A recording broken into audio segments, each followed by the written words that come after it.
Hey everyone, and welcome to today's Explainer. Today we're unpacking a really incredible, deeply inspiring homily delivered by Father João Jomar Susquedas, specifically on the feast of Our Lady of Mount Carmel. Now, whether you grew up seeing your grandparents wearing that little brown piece of cloth around their necks, or hey, maybe you wear one yourself, this message is going to completely reframe what that scapular actually represents. Okay, let's dive into this and uncover the true intended meaning behind it, straight from the source. So, I want to kick things off by asking you a very direct question. Is the scapular a magical amulet? Like, is it a lucky charm? Well, if we're being totally honest, a lot of people actually treat it like one. It's super common to view religious items as these sort of magical force fields, right? You put it on and you expect, boom, I won't get sick, I won't go broke, and bad luck is just going to bounce right off of me. But Father Gattuso specifically challenges this widespread misconception right at the very beginning of his message. And this brilliantly illustrates the core difference. On one side, we have magic, which is this false idea that an object just automatically solves your problems without any real effort on your end. But on the other side, we have reminder, and that is the actual true purpose of the scapular. The priest emphasizes that it's absolutely not a magical ticket out of life's hardships. Instead, it's a powerful, tangible reminder of God's guidance, His love, and Mary's maternal care for us. It's meant to orient your heart, not cast a spell over your circumstances. Which brings us to our first main point. It is not an amulet. To really understand this, we have to look at the historical context Father Gattuso brings up. The tradition stems from Mary appearing to St. Simon's Stock at Mount Carmel, giving him the scapular with a promise of protection.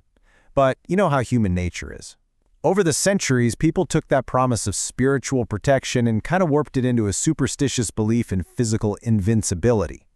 Father Gattuso firmly corrects this with this exact quote. He says, "They are not magic, but they are reminders of God's guidance, love, and protection for us." When Mary gave this promise, she wasn't handing out an automatic magical shield against life's daily struggles. She was giving believers a physical anchor. It's a literal way to keep heaven constantly on your mind as you navigate the very real and sometimes very difficult challenges of human life. Moving into part 2, the fake $1,000,000 check. Now, what's really interesting about this slide is how the homily shifts into a fascinating parable to drive this point home. Imagine a man who has hit absolute rock bottom. He's lost his job, he's drowning in debt, and his self-esteem is completely shattered. He's sitting on a park bench, deeply depressed, actually contemplating ending his life. Suddenly, an older man approaches him, listens to his agonizing story, and just smiles. The old man introduces himself as Mr. Ong, a wealthy businessman, and decides to help him out on the spot. He writes the desperate man a check for 1,000,000 pesos. He hands it over with just one condition. Use this wisely, make it grow, and meet me back here in exactly 3 years to return the money with interest. Imagine being at your lowest, most helpless point, and suddenly having a piece of paper in your hand worth 1,000,000 pesos. The immense relief and the sudden shift in perspective would be absolutely staggering, right? But here is where the story gets really incredible. The man was actually too terrified to cash the check. He was worried he might just mess up and waste it all again. So he just folded it up and tucked it away in his wallet. Instead of cashing it, he used it as a mental safety net. He started borrowing small amounts, started a tiny business, lost sleep, endured crazy hardships, and worked tirelessly. And whenever he felt weak, whenever he just wanted to throw in the towel and give up, he would open his wallet, look at that check, and tell himself, "I have 1,000,000, I can do this." That simple piece of paper gave him the sheer courage to keep fighting. So, fast forward 3 years. The man's business is booming. He's confident. And he returns to the park with the original check and the interest ready to thank Mr. Ong. He spots the old man and rushes over to thank him for completely turning his life around. But the old man just looks confused. Suddenly, the old man's daughter runs up, apologizing profusely, and she delivers this dramatic punchline. "My dad's hobby is carrying a fake checkbook. He makes checks and gives them to everyone. Please forgive him. He has Alzheimer's." The check was entirely fake. But the courage, the hope, and the strength the man found, that was completely real. The transformative power came entirely from the man's newfound hope, not the piece of paper itself. Section 3. Symbols of Love.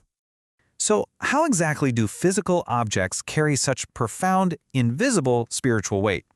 Well, let's move on and see how this builds through some fantastic everyday analogies from the homily. Step 1. Think of a shipping parcel with a fragile sticker on it.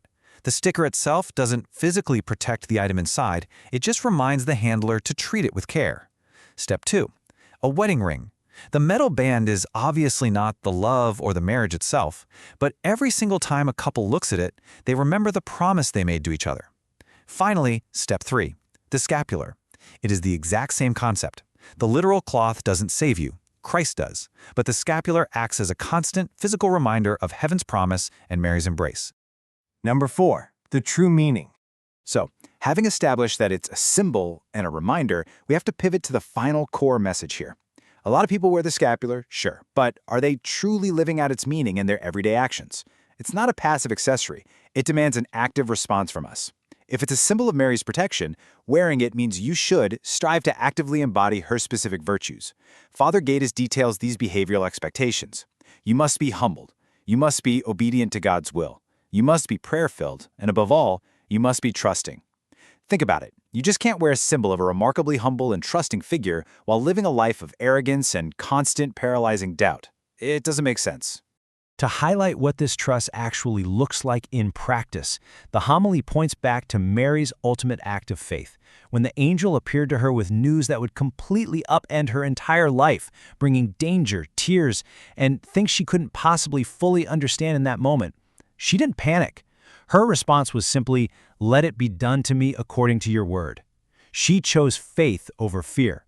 And this sets up the practical, real-world application of this teaching perfectly. Father Gatus shares a story of a woman who came to him for counseling. She used to be super joyful, but she suddenly became deeply depressed, sluggish, and easily angered. She revealed that after giving birth, she had seizures, and the doctor diagnosed her with a dangerous brain imbalance. Father Gatus told her something really striking. Her primary hurdle wasn't actually just her sickness.